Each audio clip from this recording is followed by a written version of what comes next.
Welcome back to the Sleepy Tea Book Club. Come inside, shake the night from your shoulders, and settle into the warm glow of the lamps. The tea shop feels a little deeper this evening, a little more hushed, as though the shadows are listening politely from the corners. To balance the darker tale we are about to explore, I've brewed something comforting, a cup of spiced apple and chamomile, warm, sweet and steadying. Tonight, we wander into one of Poe's most unsettling meditations, not on ghosts or monsters, but on fear itself, the kind that settles quietly in the human mind and grows into something vast. The Premature Burial is a story of dread, obsession, and the strange ways our thoughts can haunt us more than any graveyard spectre. But you are safe here, wrapped in blankets, tea in hand, with only the soft glow of the fire and the sound of my voice to keep you company. So settle in, breathe slowly, and let me read The Premature Burial by Edgar Allan Poe. The premature burial, there are certain themes of which the interest is all-absorbing, but which are too entirely horrible for the purposes of legitimate fiction. These the mere romanticist must eschew, if he do not wish to offend or to disgust. They are with propriety, handled only when the severity and majesty of truth sanctify and sustain them. We thrill, for example, with the most intense of pleasurable pain over the accounts of the passage of the Beresina, of the earthquake at Lisbon, of the massacre of St. Bartholomew, or of the stifling of the 123 prisoners in the Black Hole at Calcutta. But in these accounts, it is the fact, it is the reality, it is the history which excites. As inventions, we should regard them with simple abhorrence. I have mentioned some few of the more prominent and august calamities on record, but in these it is the extent, not less than the character of the calamity, which so vividly impresses the fancy. I need not remind the reader that, from the long and weird catalogue of human miseries, I might have selected many individual instances more replete with essential suffering than any of these vast generalities of disaster. The true wretchedness, indeed the ultimate woe, is particular, not diffuse, that the ghastly extremes of agony are endured by man the unit, and never by man the mass. For this let us thank a merciful God. To be buried while alive is, beyond question, the most terrific of these extremes which has ever fallen to the lot of mere mortality. That it has frequently, very frequently, so fallen will scarcely be denied by those who think. The boundaries which divide life from death are at best shadowy and vague. Who shall say where the one ends and where the other begins? We know that there are diseases in which occur total cessations of all the apparent functions of vitality, and yet in which these cessations are merely suspensions, properly so called. They are only temporary pauses in the incomprehensible mechanism.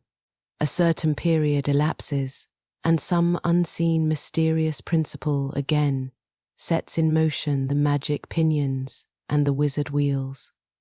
The silver cord was not for ever loosed, nor the golden bowl irreparably broken. But where, meantime, was the soul?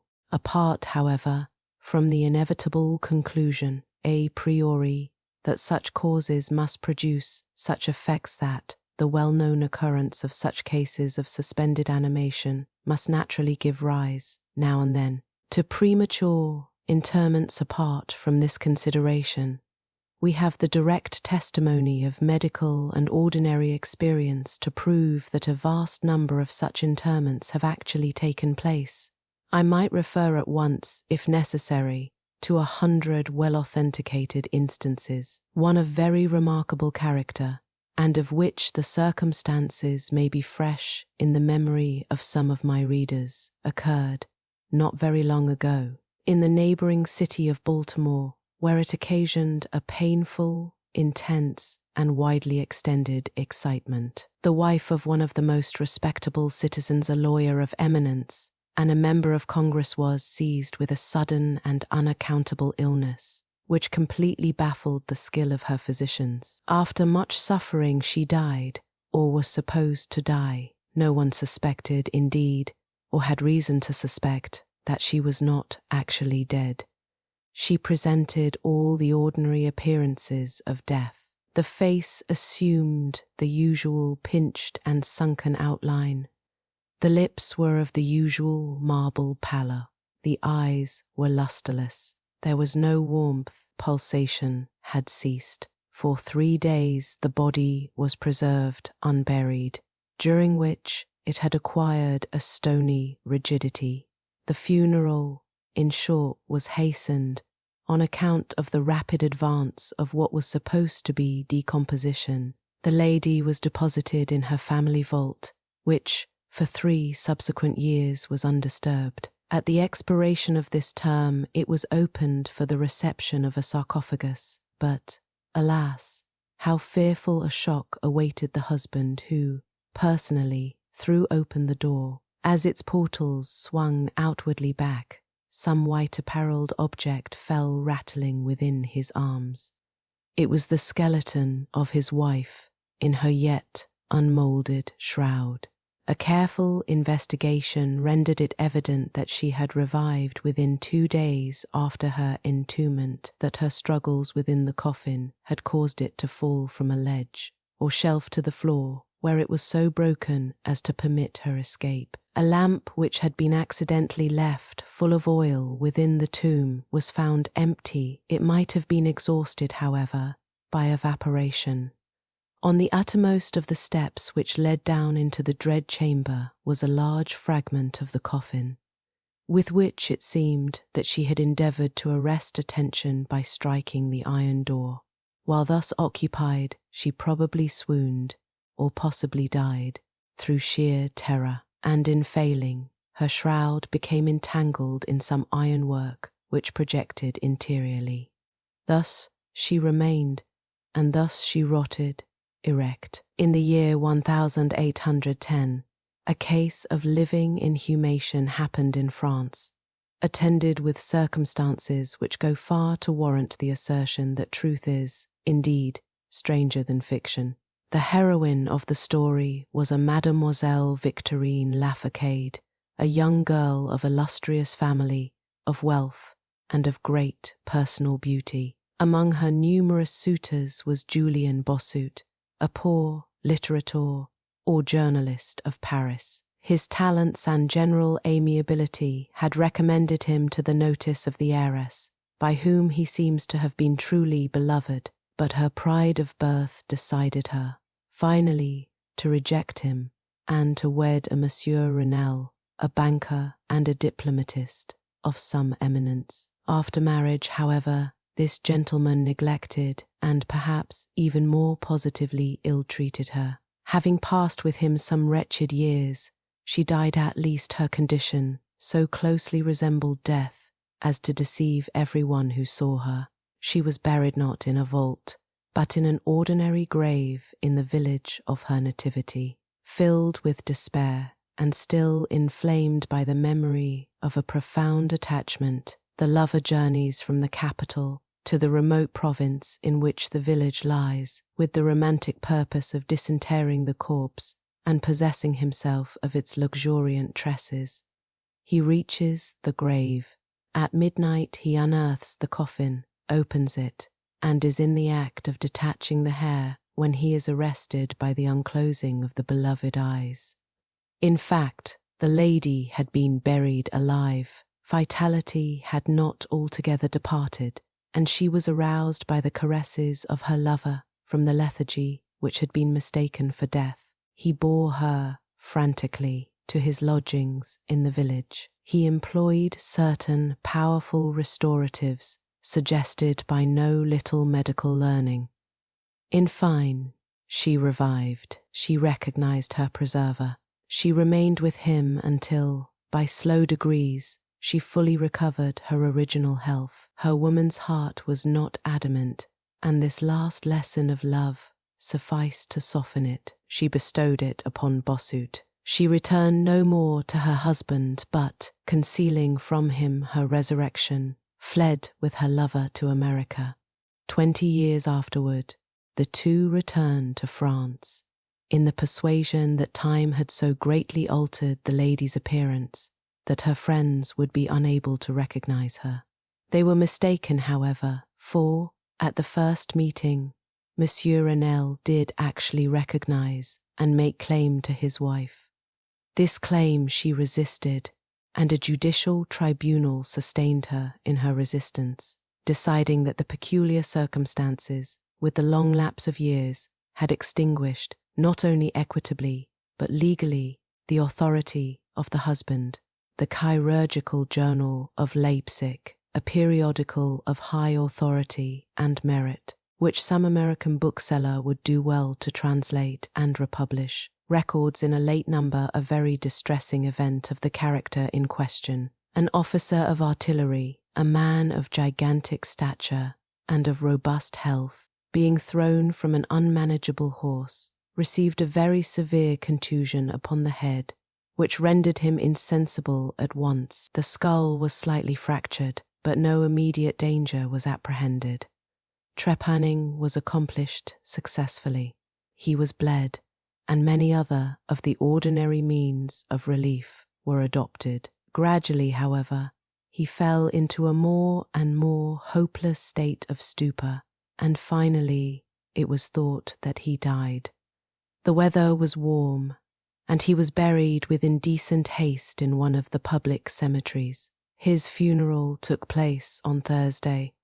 On the Sunday following, the grounds of the cemetery were, as usual, much thronged with visitors, and about noon an intense excitement was created by the declaration of a peasant that, while sitting upon the grave of the officer, he had distinctly felt a commotion of the earth, as if occasioned by someone struggling beneath. At first little attention was paid to the man's asseveration, but his evident terror, and the dogged obstinacy with which he persisted in his story, had at length their natural effect upon the crowd. Spades were hurriedly procured, and the grave, which was shamefully shallow, was in a few minutes so far thrown open that the head of its occupant appeared. He was then seemingly dead, but he sat nearly erect within his coffin, the lid of which, in his furious struggles, he had partially uplifted. He was forthwith conveyed to the nearest hospital, and there pronounced to be still living, although in an asphytic condition.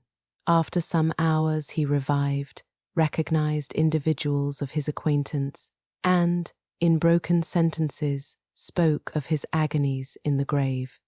From what he related, it was clear that he must have been conscious of life for more than an hour, while inhumed, before lapsing into insensibility. The grave was carelessly and loosely filled with an exceedingly porous soil, and thus some air was necessarily admitted. He heard the footsteps of the crowd overhead, and endeavoured to make himself heard in turn. It was the tumult within the grounds of the cemetery, he said, which appeared to awaken him from a deep sleep. But no sooner was he awake than he became fully aware of the awful horrors of his position.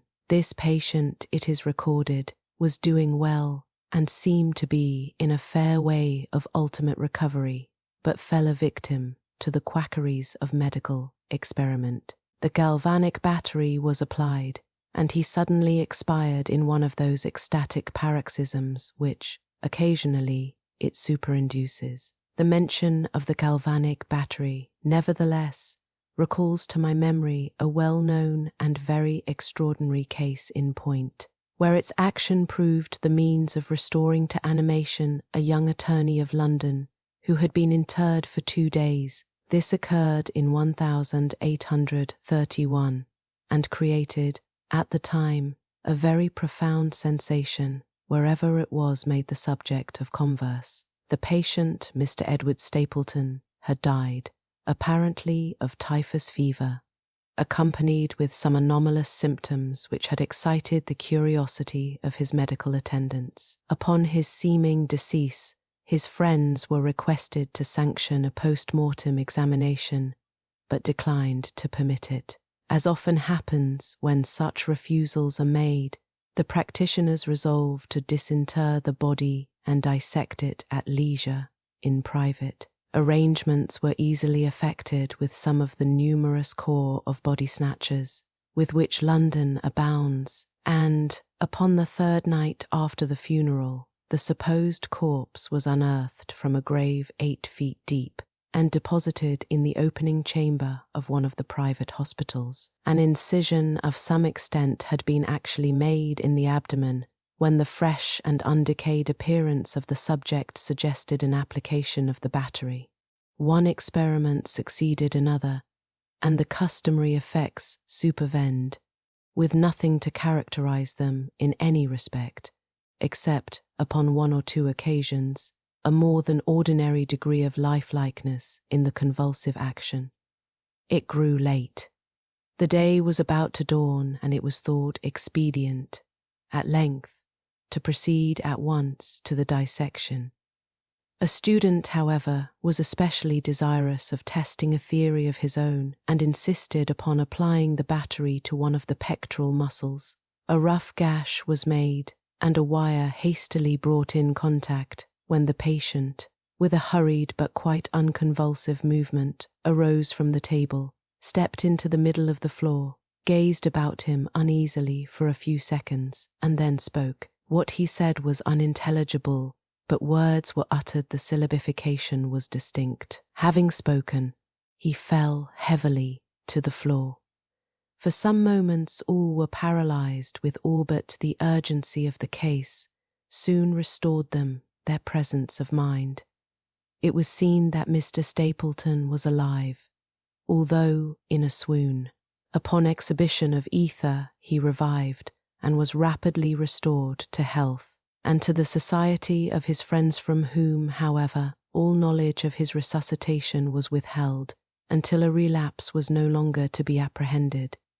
Their wonder, their rapturous astonishment may be conceived. The most thrilling peculiarity of this incident, nevertheless, is involved in what Mr. S. himself asserts. He declares that at no period was he altogether insensible, that, dully and confusedly, he was aware of everything which happened to him, from the moment in which he was pronounced dead by his physicians to that in which he fell swooning to the floor of the hospital.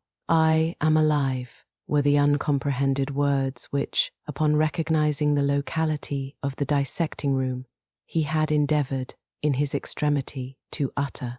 It were an easy matter to multiply such histories as these, but I forbear, for, indeed, we have no need of such to establish the fact that premature interments occur.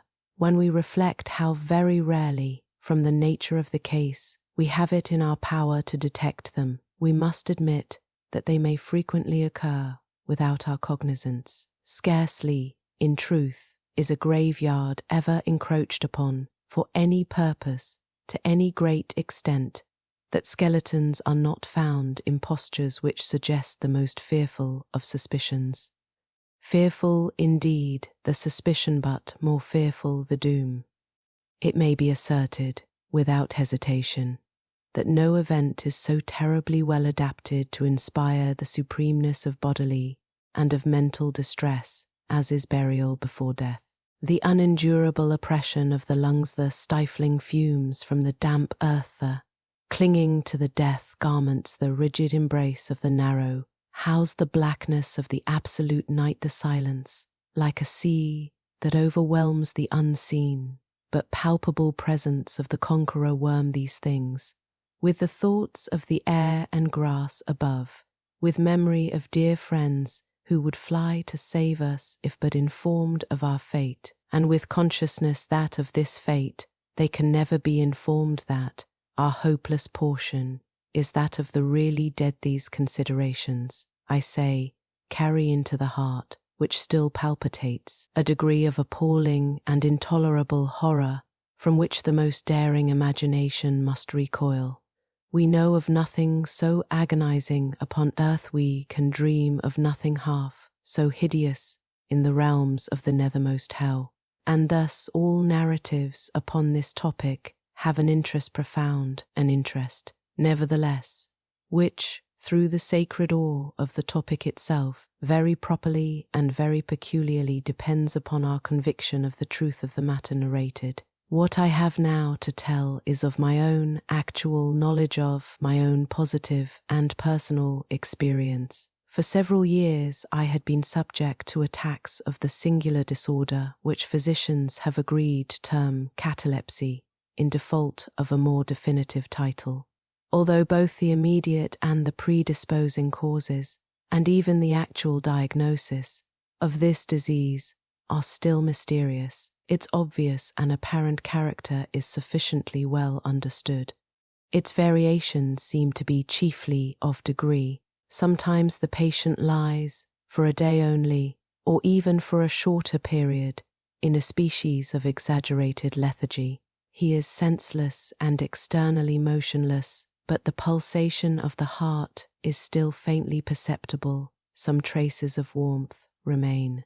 A slight colour lingers within the centre of the cheek, and, upon application of a mirror to the lips, we can detect a torpid, unequal, and vacillating action of the lungs. Then again, the duration of the trance is for weeks, even for months, while the closest scrutiny and the most rigorous medical tests fail to establish any material distinction between the state of the sufferer and what we conceive of absolute death. Very usually he is saved from premature interment solely by the knowledge of his friends that he has been previously subject to catalepsy, by the consequent suspicion excited, and, above all, by the non-appearance of decay. The advances of the malady are, luckily, gradual.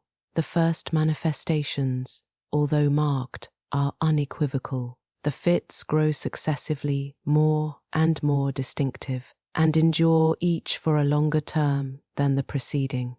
In this lies the principal security from inhumation.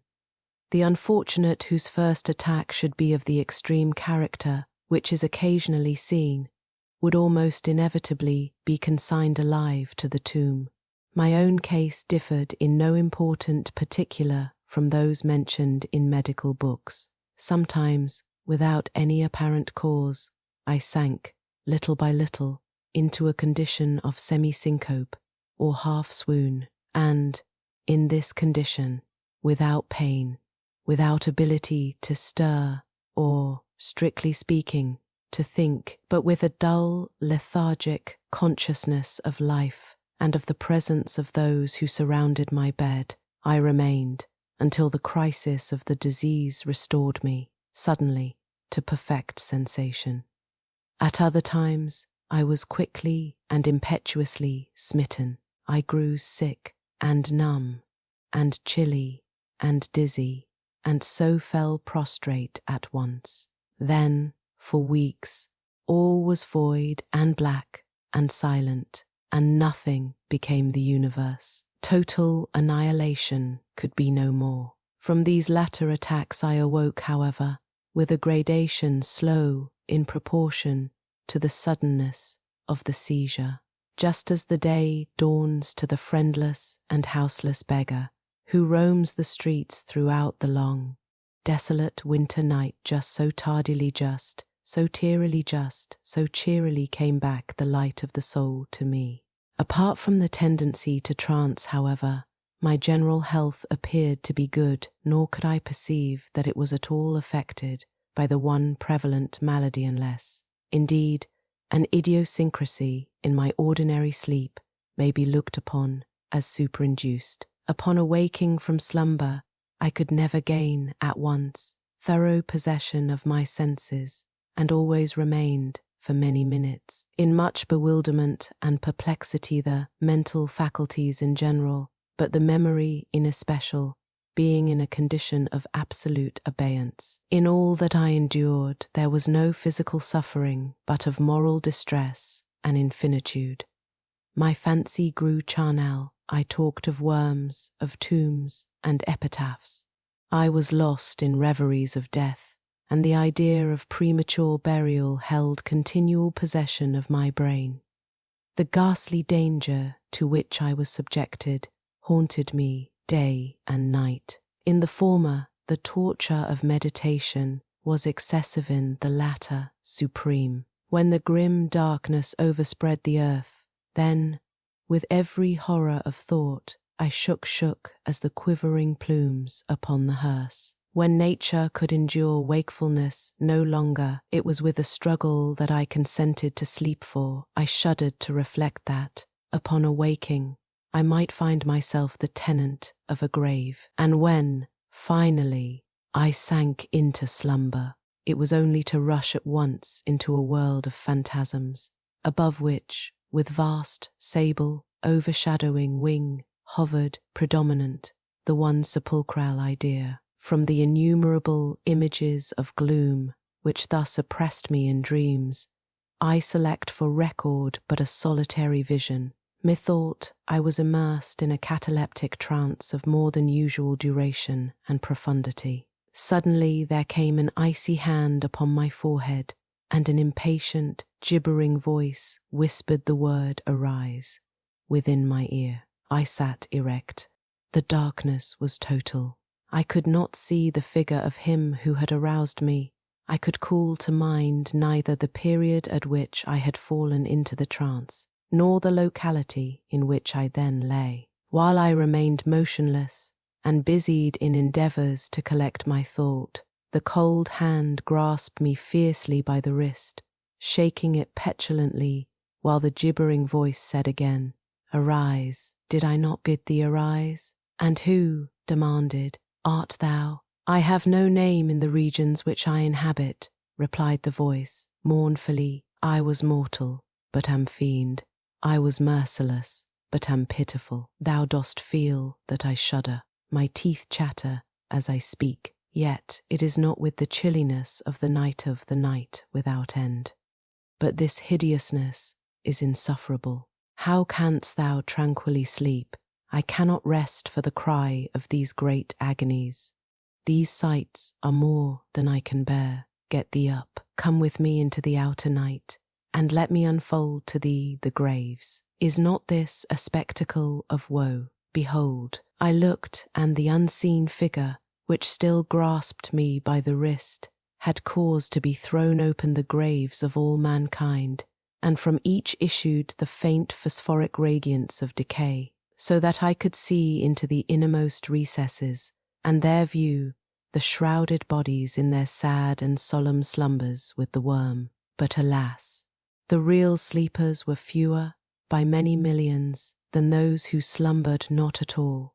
And there was a feeble struggling, and there was a general sad unrest. And from out the depths of the countless pits there came a melancholy rustling from the garments of the buried, and of those who seemed tranquilly to repose, I saw that a vast number had changed, in a greater or less degree, the rigid and uneasy position in which they had originally been entombed. And the voice again said to me, as I gazed, "Is it no toe?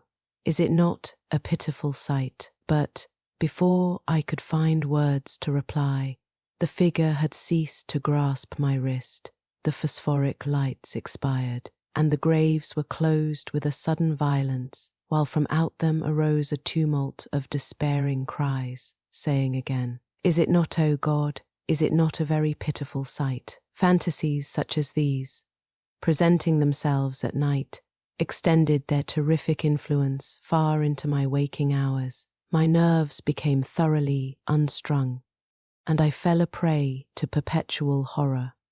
I hesitated to ride, or to walk, or to indulge in any exercise that would carry me from home. In fact, I no longer dared trust myself out of the immediate presence of those who were aware of my proneness to catalepsy, lest, falling into one of my usual fits, I should be buried before my real condition could be ascertained. I doubted the care, the fidelity of my dearest friends. I dreaded that, In some trance of more than customary duration, they might be prevailed upon to regard me as irrecoverable. I even went so far as to fear that, as I occasioned much trouble, they might be glad to consider any very protracted attack as sufficient excuse for getting rid of me altogether. It was in vain they endeavoured to reassure me by the most solemn promises. I exacted the most sacred oaths that under no circumstances they would bury me until decomposition had so materially advanced as to render farther preservation impossible. And, even then, my mortal terrors would listen to no reason, would accept no consolation. I entered into a series of elaborate precautions. Among other things, I had the family vault so remodelled as to admit of being readily opened from within. The slightest pressure upon a long lever that extended far into the tomb would cause the iron portal to fly back. There were arrangements also for the free admission of air and light, and convenient receptacles for food and water, within immediate reach of the coffin intended for my reception. This coffin was warmly and softly padded, and was provided with a lid fashioned upon the principle of the vault door, with the addition of springs so contrived that the feeblest movement of the body would be sufficient to set it at liberty. Besides all this, there was suspended from the roof of the tomb a large bell, the rope of which, it was designed, should extend through a hole in the coffin, and so be fastened to one of the hands of the corpse. But, alas, what avails the vigilance against the destiny of man? Not even these well-contrived securities sufficed to save, from the uttermost agonies of living inhumation, a wretch to these agonies foredoomed. There arrived an epoch as often before there had arrived in which I found myself emerging from total unconsciousness into the first feeble and indefinite sense of existence. Slowly, with a tortoise gradation, approached the faint grey dawn of the cycle day.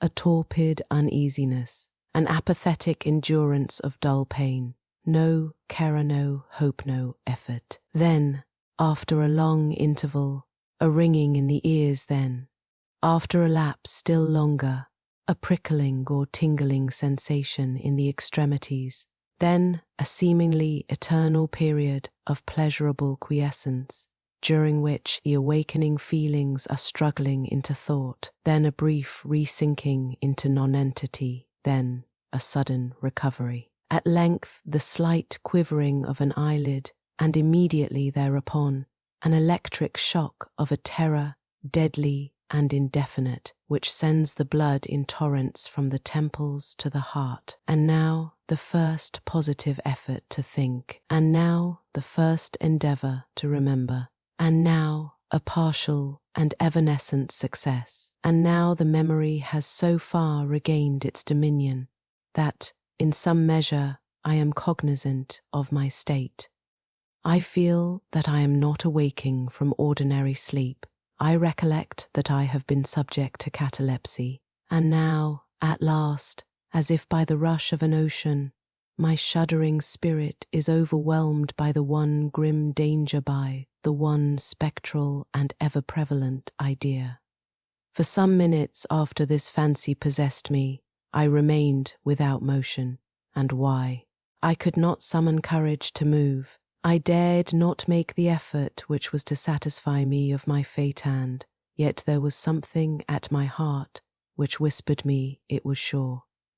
Despair, such as no other species of wretchedness ever calls into being despair, alone urged me, after long irresolution, to uplift the heavy lids of my eyes. I uplifted them. It was dark, all dark. I knew that the fit was over. I knew that the crisis of my disorder had long passed. I knew that I had now fully recovered the use of my visual faculties, and yet it was dark, all dark, the intense and utter raylessness of the night that endureth for evermore. I endeavoured to shriek, and my lips and my parched tongue moved convulsively together in the attempt, but no voice issued from the cavernous lungs which, oppressed as if by the weight of some incumbent mountain, gasped and palpitated, with the heart at every elaborate and struggling inspiration. The movement of the jaws, in this effort to cry aloud, showed me that they were bound up, as is usual with the dead. I felt, too, that I lay upon some hard substance, and by something similar my sides were, also, closely compressed. So far, I had not ventured to stir any of my limbs, but now I violently threw up my arms, which had been lying at length, with the wrists crossed. They struck a solid wooden substance, which extended above my person at an elevation of not more than 6 inches from my face. I could no longer doubt that I reposed within a coffin at last. And now, amid all my infinite miseries, came sweetly the cherub hoped for. I thought of my precautions. I writhed and made spasmodic exertions to force open the lid. It would not move. I felt my wrists for the bell rope. It was not to be found. And now the comforter fled forever, and a still sterner despair reigned triumphant. For I could not help perceiving the absence of the paddings which I had so carefully prepared, and then, too, there came suddenly to my nostrils the strong peculiar odour of moist earth. The conclusion was irresistible. I was not within the vault. I had fallen into a trance while absent from home, while among strangers, when, or how, I could not remember, and it was they who had buried me as a dog nailed up in some coffin and thrust deep, deep, and forever into some ordinary and nameless grave. As this awful conviction forced itself thus into the innermost chambers of my soul, I once again struggled to cry aloud, and in this second endeavour I succeeded. A long, wild, and continuous shriek or yell of agony resounded through the realms of the subterranean night. "Hillo, hillo, there," said a gruff voice in reply. "What the devil's the matter now?" said a second. "Get out, oh, that," said a third. "What do you mean by yowling in that air kind of style, like a catamount?" said a fourth, and hereupon I was seized and shaken without ceremony for several minutes by a junto of very rough-looking individuals. They did not arouse me from my slumber, for I was wide awake when I screamed, but they restored me to the full possession of my memory. This adventure occurred near Richmond, in Virginia. Accompanied by a friend, I had proceeded upon a gunning expedition some miles down the banks of the James River. Night approached, and we were overtaken by a storm. The cabin of a small sloop lying at anchor in the stream and laden with garden mould afforded us the only available shelter. We made the best of it and passed the night on board. I slept in one of the only 2 berths in the vessel, and the berths of a sloop of 60 or 20 tons need scarcely be described. That which I occupied had no bedding of any kind. Its extreme width was 18 inches. The distance of its bottom from the deck overhead was precisely the same. I found it a matter of exceeding difficulty to squeeze myself in. Nevertheless, I slept soundly, and the whole of my vision, for it was no dream, and no nightmare, arose naturally from the circumstances of my position, from my ordinary bias of thought, and from the difficulty to which I have alluded of collecting my senses, and especially of regaining my memory for a long time after awaking from slumber. The men who shook me were the crew of the sloop, and some labourers engaged to unload it. From the load itself came the earthly smell. The bandage about the jaws was a silk handkerchief in which I had bound up my head in default of my customary nightcap. The tortures endured, however, were indubitably quite equal for the time to those of actual sepulture. They were inconceivably hideous, but out of evil proceeded good, for their very excess wrought in my spirit an inevitable revulsion. My soul acquired temper. I went abroad. I took vigorous exercise. I breathed the free air of heaven. I thought upon other subjects than death. I discarded my medical books. Butchen I burned. I read no night thoughts, no fustian about churchyards, no bugaboo tales such as this. In short, I became a new man and lived a man's life. From that memorable night, I dismissed forever my charnel apprehensions, and with them vanished the cataleptic disorder, of which perhaps they had been less the consequence than the cause. There are moments when, even to the sober eye of reason, the world of our sad humanity may assume the semblance of a hell, but the imagination of man is no Carathis to explore with impunity its every cavern. Alas, the grim legion of sepulchral terrors cannot be regarded as altogether fanciful, but, like the demons in whose company Afrasiab made his voyage down the Oxus, they must sleep, or they will devour us. They must be suffered to slumber, or we perish. Thank you for staying with me through that unsettling but strangely human tale. Poe had a way of taking the quiet fears we rarely speak aloud and shaping them into stories that linger in the mind long after the last word. If your tea has cooled, that is perfectly all right. If your eyelids are heavy, let them fall. And if you're still awake, you're welcome to choose another tale, something gentler, or something just as shadowed. Tell me in the comments what tea you enjoyed tonight, and which Poe story you'd like to hear next. Sleep softly, breathe deeply, and I'll see you again soon here at the Sleepy Tea Book Club.